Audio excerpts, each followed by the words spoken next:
கண்ணப்ப நாயனார் வரலாறு. பக்தி மட்டுமே இறைவனையும் பக்தர்களையும் இணைக்கும் பாலம். தன்னிலை மறந்த அந்த அடியவனின் அன்பிலே இரண்டர கலந்துவிடும் இறைவன் ஆகமங்களை பார்ப்பதில்லை, சாஸ்திரங்களையும் கேட்பதில்லை. ஆம், வழிபாடும் அதன் முறைகளும் அறியாத வேடர் குலத்தவன் அன்பினாலே ஓர் பாதை வகுத்தான். அந்த பாதையில் பரம்பொருளே இறங்கி வருவான் என்று அந்த வேடன் அறிந்திருக்கவில்லை.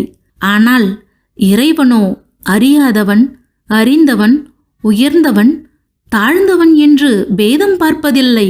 அவ்வாறே வேட்டையாடி மாமிசம் புசிக்கும் வேட்டுவனான திண்ணன் சிவபெருமான் மீது பொழிந்த அன்பினை ஏற்ற இறைவன் அவனை தடுத்தாட்கொண்டார். அழகிய மலைவளமும் மலர்ச்சோலைகளும் உடையது பொத்தப்பி தேசம். அதன் சிற்றூரில் வேடர் குலத் தலைவனாக இருந்தான் நாகன்.